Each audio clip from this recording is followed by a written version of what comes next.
Good morning. Let's begin our service by singing hymn number 292. Put on the whole armor of pure consecration, the breastplate of righteousness valiantly gird, with shield of true faith and the helmet of salvation. The sword of the Spirit is God's mighty word.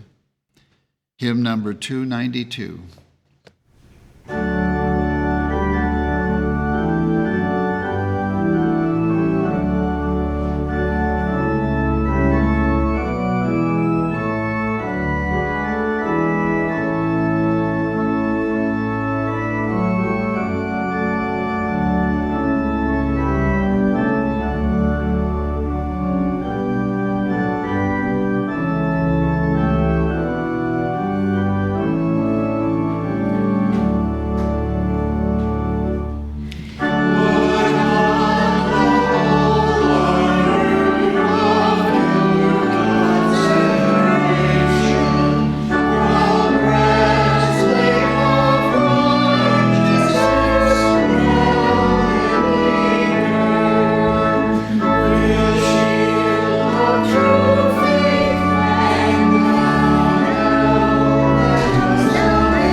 The scriptural will be given by Nancy from New Jersey.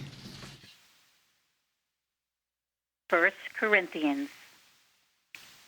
Eye hath not seen, nor ear heard, neither have entered into the heart of man the things which God hath prepared for them that love him. But God hath revealed them unto us by his Spirit. For the Spirit searcheth all things, yea, the deep things of God. For what man knoweth the things of a man, save the spirit of man which is in him? Even so, the things of God knoweth no man, but the Spirit of God. Now we have received not the spirit of the world, but the Spirit which is of God, that we might know the things that are freely given to us of God. Romans. For as many as are led by the Spirit of God, they are the sons of God. For ye have not received the spirit of bondage again to fear, but ye have received the Spirit of adoption, whereby we cry, Abba, Father. The Spirit itself beareth witness with our spirit, that we are the children of God. Galatians. Stand fast, therefore, in the liberty wherewith Christ hath made us free, and be not entangled again with the yoke of bondage. For we, through the Spirit, wait for the hope of righteousness, by faith. If we live in the Spirit, let us also walk in the Spirit.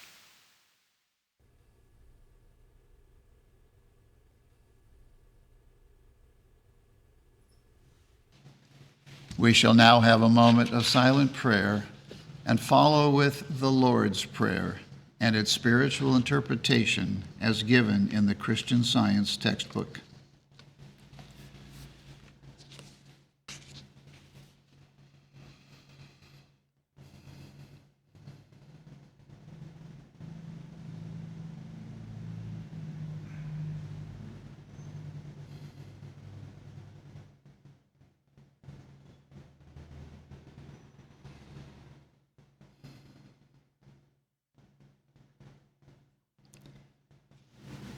Our Father, which art in heaven. Our Father, Mother, God, all harmonious. Hallowed be thy name. Adorable One, thy kingdom come. Thy kingdom is come. Thou art ever present. Thy will be done in earth as it is in heaven. Enable us to know, as in heaven, so on earth, God is omnipotent, supreme. Give us this day our daily bread. Give us grace for today. Feed the famished affections. And forgive us our debts, as we forgive our debtors. And love is reflected in love. And lead us not into temptation, but deliver us from evil. And God leadeth us not into temptation, but delivereth us from sin, disease, and death. For thine is the kingdom, and the power, and the glory, forever. For God is infinite, all power, all life, truth, love, over all and all.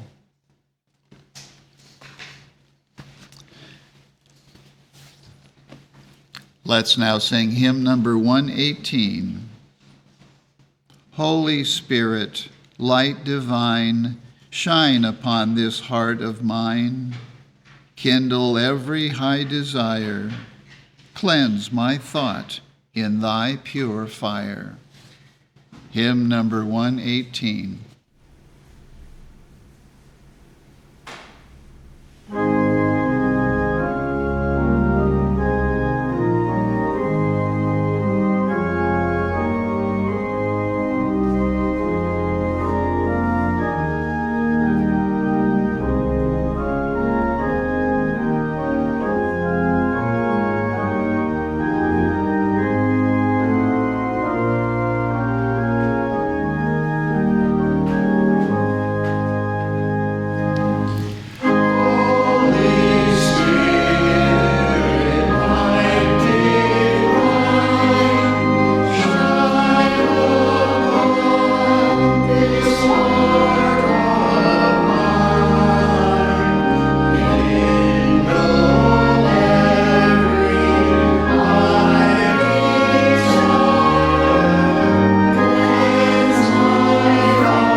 welcome to the Sunday morning service of the Plainfield Christian Science Church Independent.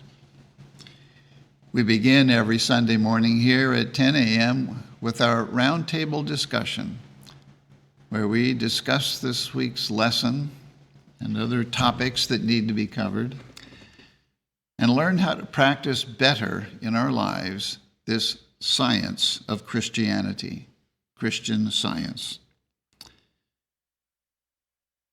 And we had another really good one this morning. So if you missed it, or if you'd like to hear it again, you can find it on our website, plainfieldcs.com. And you can also find it on our YouTube channel and our Vimeo channel. We have a Sunday school for children that meets at 11 every Sunday. And many of our Sunday school students don't live in the area, but attend over the telephone. Our Sunday school has a dedicated teleconference number. And that means that if you don't live in the area and have a child of Sunday school age, your child can also attend our Sunday school via telephone. So please call us, and we'll give you the number, and we'd love to welcome your child to our Sunday school. We have a testimony meeting every Wednesday evening at 8:15, where you can hear testimonies of healings and lives literally transformed through the study and practice of Christian Science. And at all of our services, we have a nursery for infants and toddlers, so you can bring the whole family. We have 17 websites in 17 different languages, and we are able to provide the very finest Christian Science literature, music, things to read, study, and listen to people all over the world, and in many cases in their own language. And we are very grateful that many people have found Christian Science and our church through our websites and through YouTube, our YouTube channel. And we're very grateful for everyone who has found this wonderful science. And I would like to point out an article that's being featured on our English website today, article entitled Angels by Martha Wilcox. Beautiful article, very instructive, very comforting. I recommend it highly. Everyone is welcome here, and that includes all of you who are listening and participating from around the world.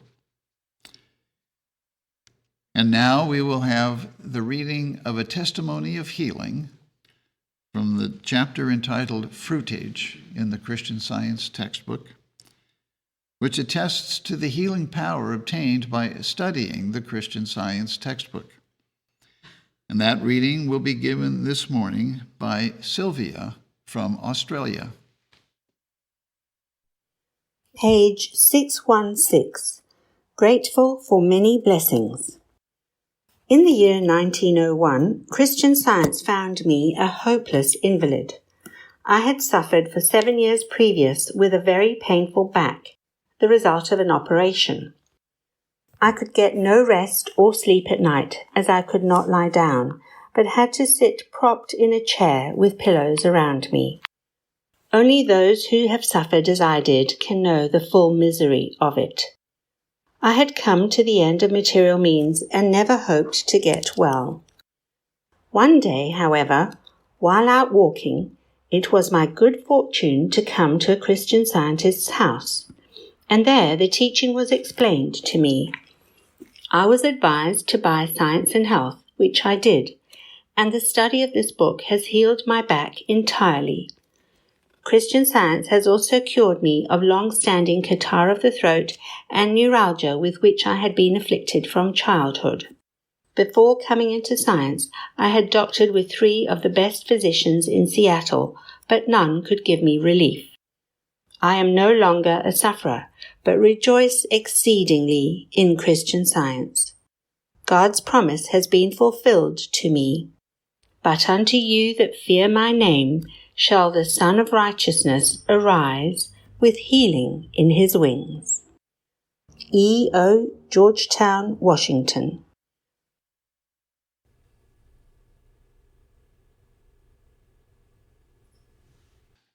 The Bible and the Christian Science textbook are our only preachers.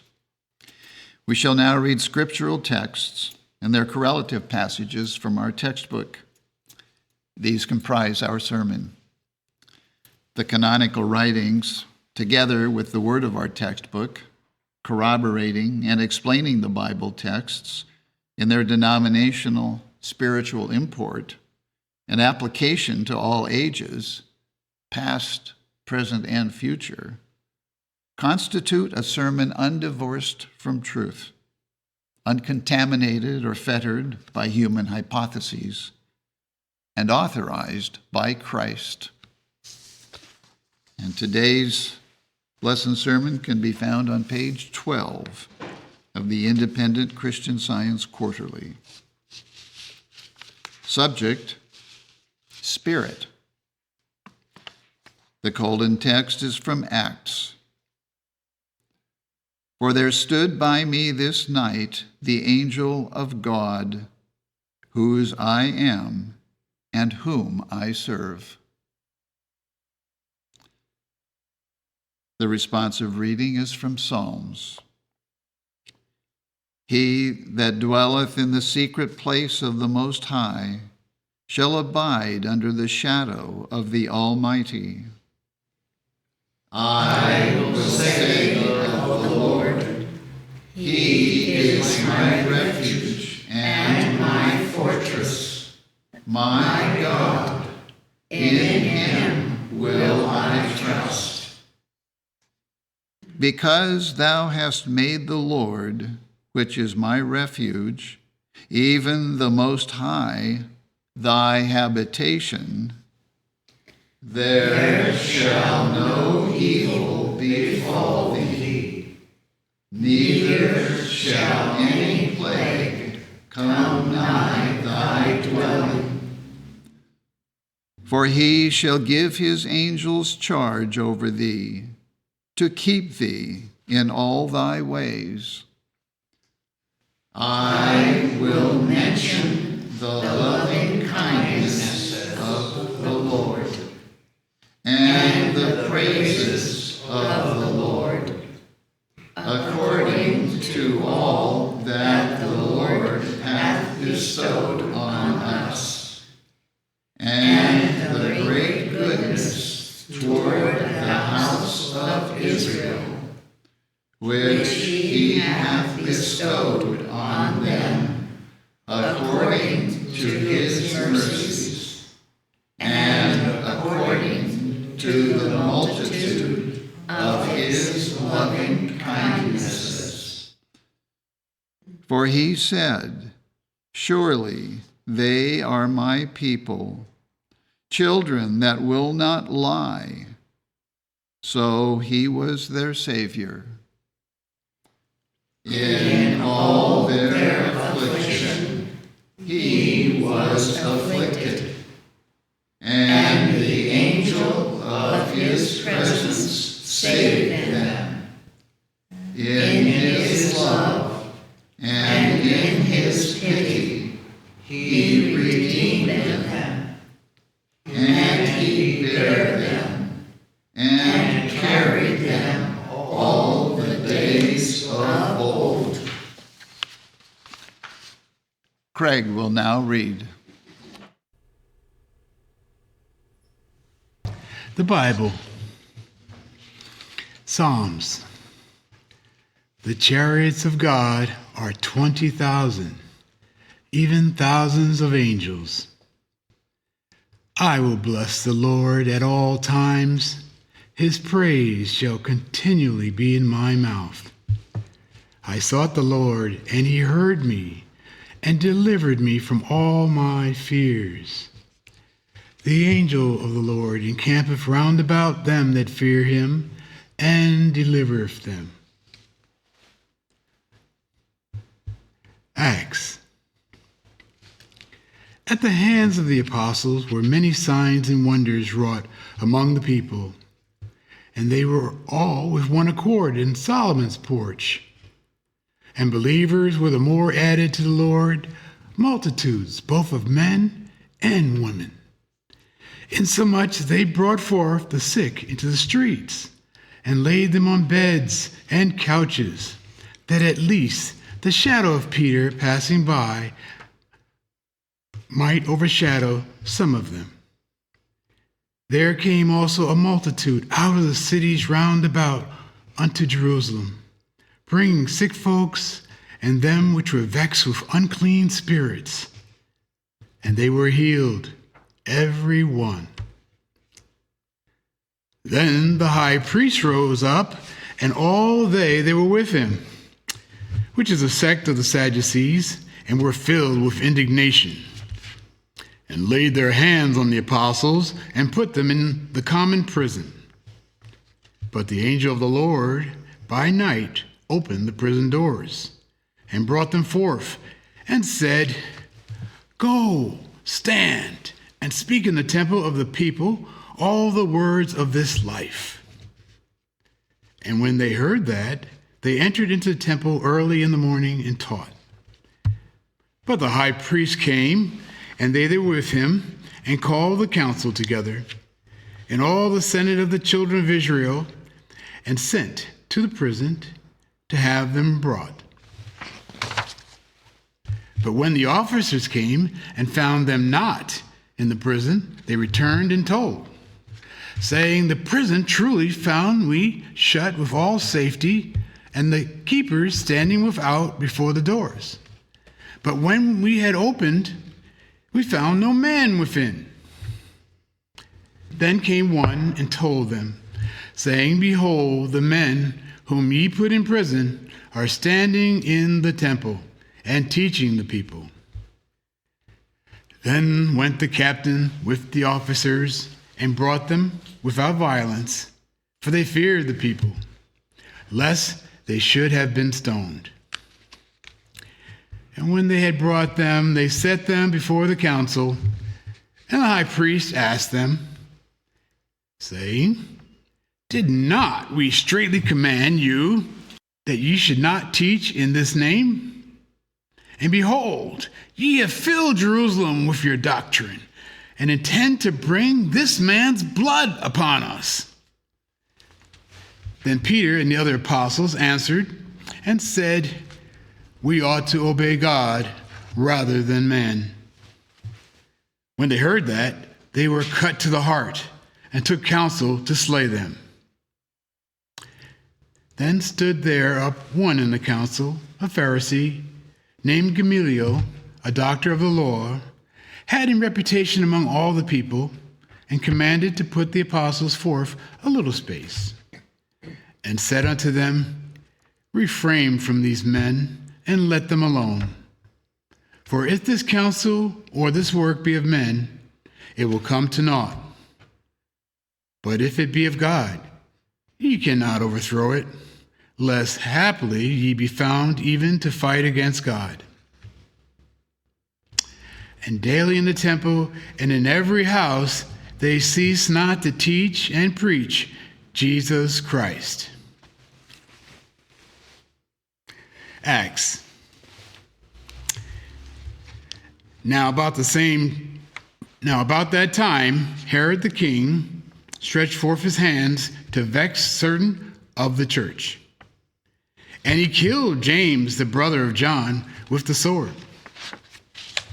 And because he saw it pleased the Jews, he proceeded further to take Peter also.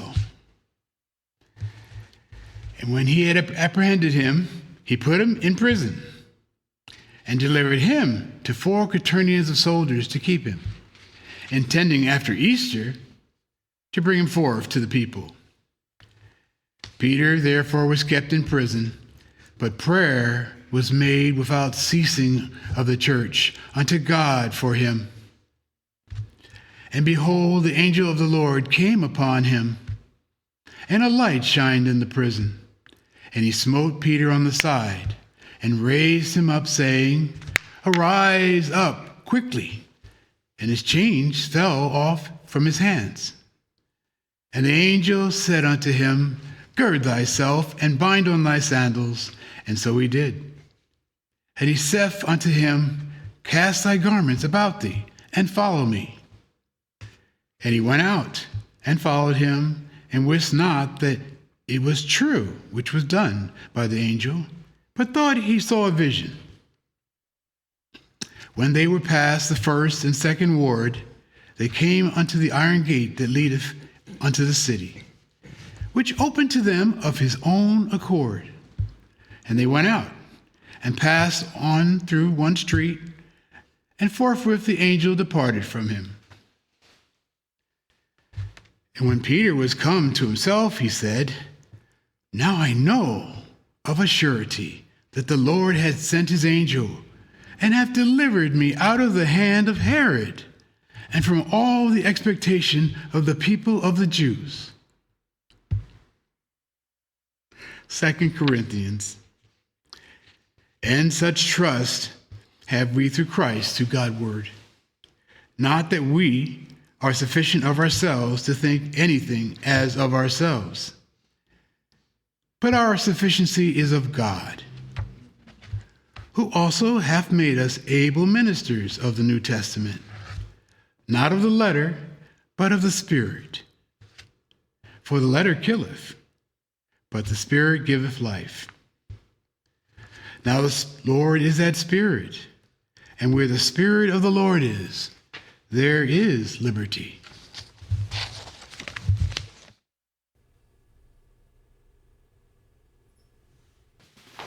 Carol will now read.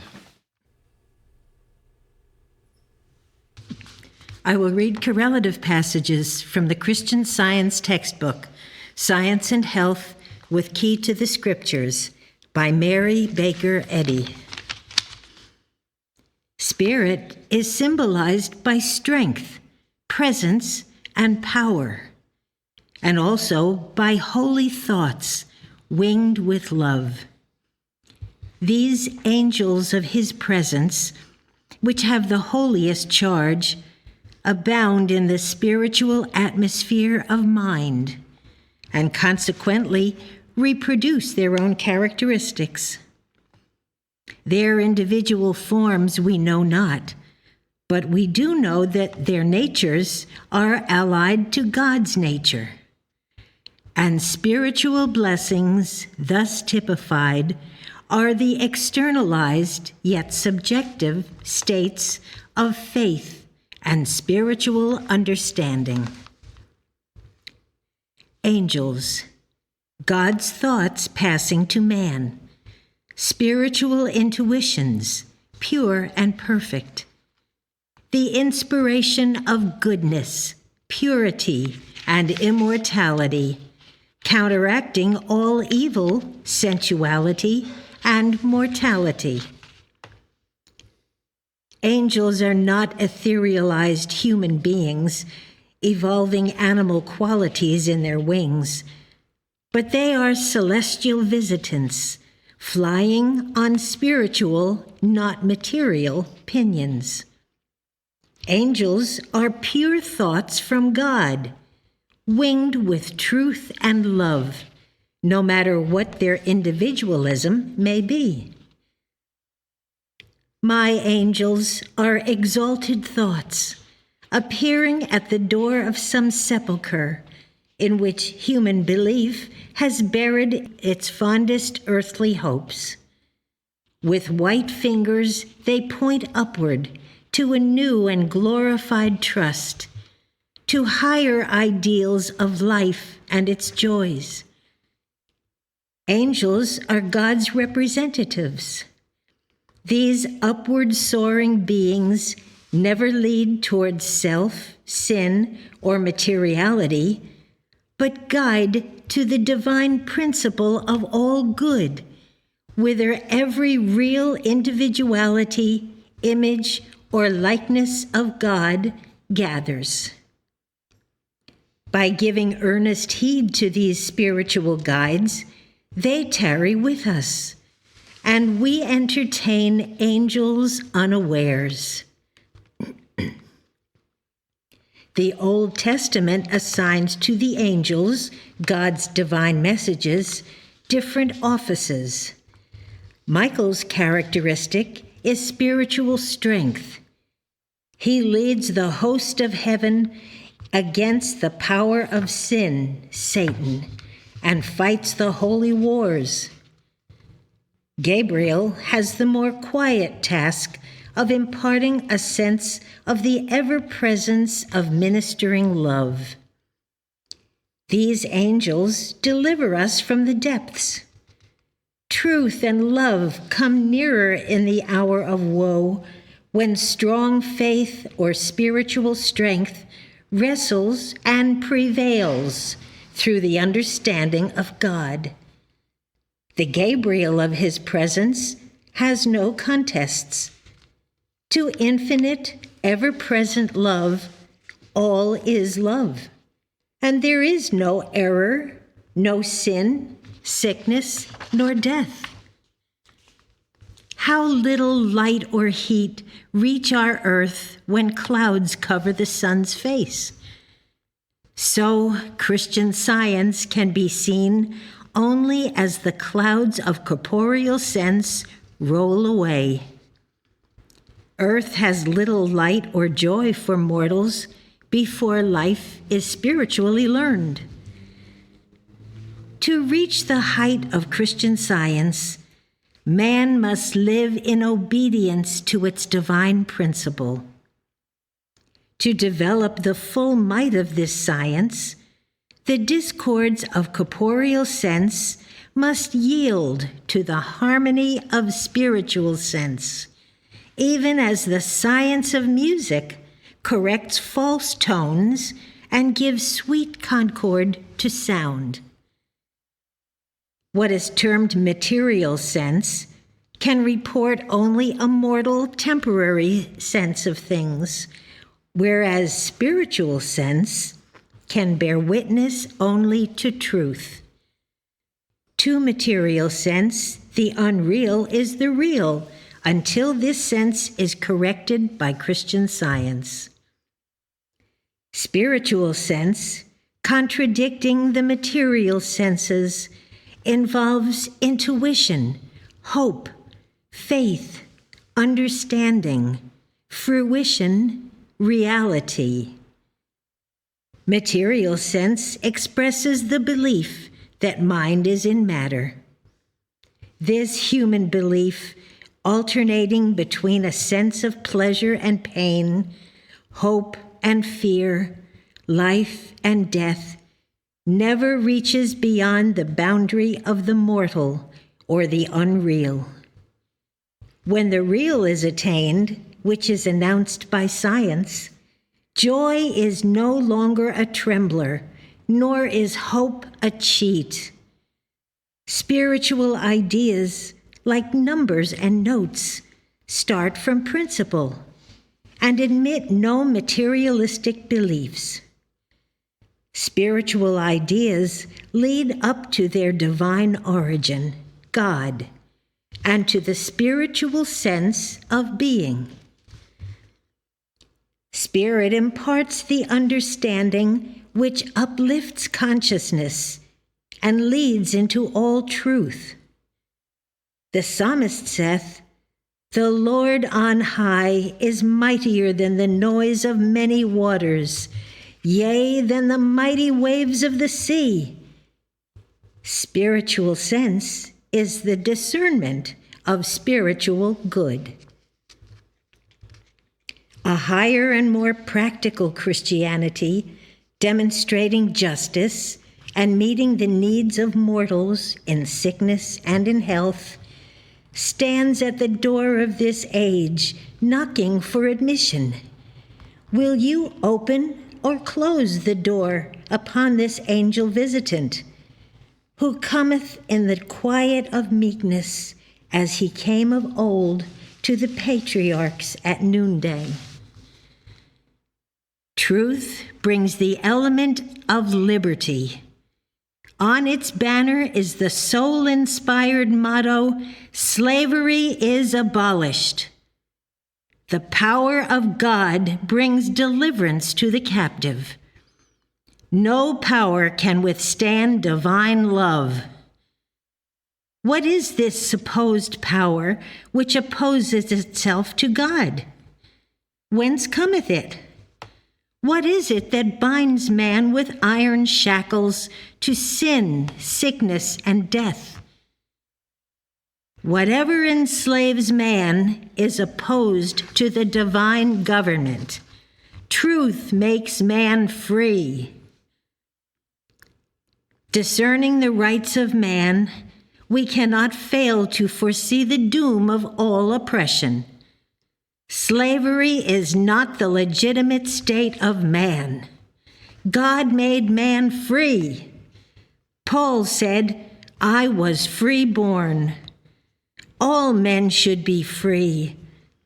Where the Spirit of the Lord is, there is liberty. Love and truth make free, but evil and error lead into captivity. Christian Science raises the standard of liberty and cries, "Follow me. Escape from the bondage of sickness, sin, and death." Jesus marked out the way. Citizens of the world, accept the glorious liberty of the children of God and be free. This is your divine right. Paul said, "Walk in the Spirit, and ye shall not fulfill the lust of the flesh." Sooner or later, we shall learn that the fetters of man's finite capacity are forged by the illusion that he lives in body instead of in soul, in matter instead of in spirit. Man is tributary to God, Spirit, and to nothing else. God's being is infinity, freedom, harmony, and boundless bliss. Where the Spirit of the Lord is, there is liberty. Like the archpriests of yore, man is free to enter into the holiest, the realm of God.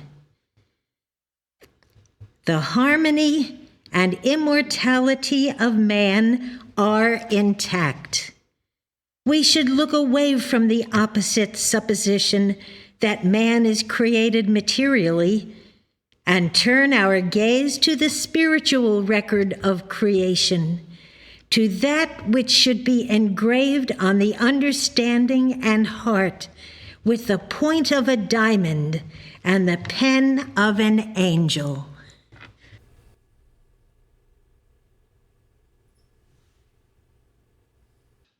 Let us now have a moment of silent prayer for our world.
Let's now sing hymn number 254. The words of this hymn are by Mary Baker Eddy. O'er waiting harp strings of the mind there sweeps a strain, low, sad, and sweet, whose measures bind the power of pain, and wake a white-winged angel throng of thoughts, illumed by faith, and breathed in raptured song, with love perfumed. Hymn number 254.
It's all night, all day, angels watching over me, my Lord. Well, it's all night, all day, angels watching over me. I went down to the valley to pray, angels watching over me, my Lord.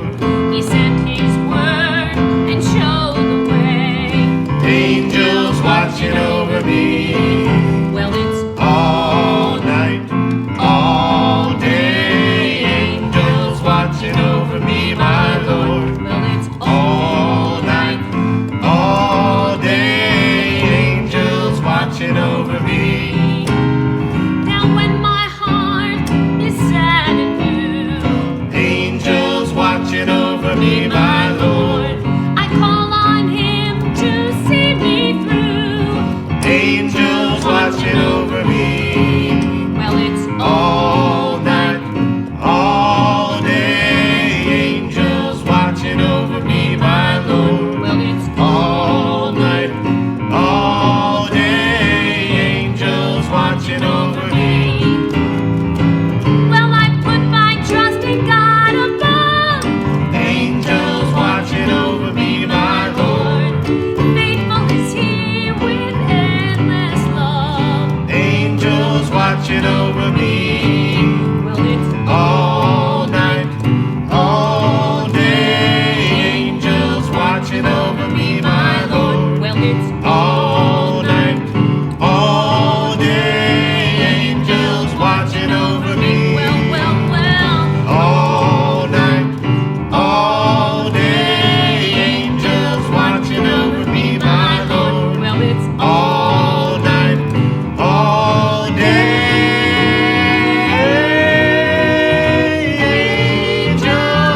Let's now sing hymn number 247.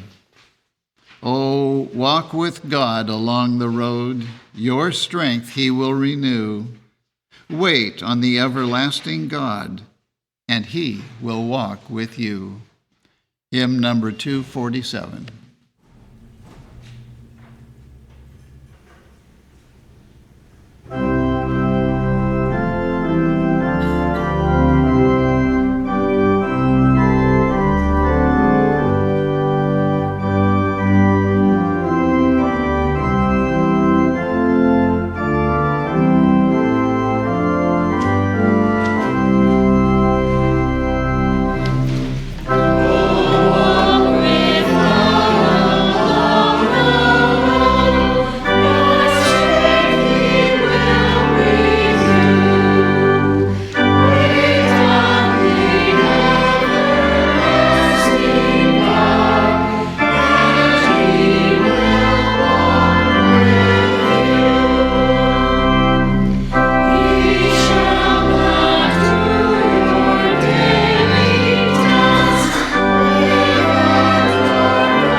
I will read from the Christian Science textbook, the scientific statement of being and the correlative passages from 1 John 3rd chapter. There is no life, truth, intelligence, nor substance in matter, or its infinite mind and its infinite manifestation, for God is all in all. Spirit is immortal truth. Matter is mortal error. Spirit is the real and eternal. Matter is the unreal and temporal. Spirit is God, and man is his image and likeness. Therefore, man is not material, he is spiritual. Behold, what manner of love the Father hath bestowed upon us, that we should be called the sons of God. Therefore the world knoweth us not, because he knew him not. Beloved, now are we the sons of God, and it doth not yet appear what we shall be. But we know that when he shall appear, we shall be like him, for we shall see him as he is. And every man that hath this hope in him purifieth himself, even as he is pure. 2 Timothy. For God hath not given us the spirit of fear, but of power, and of love, and of a sound mind. Amen.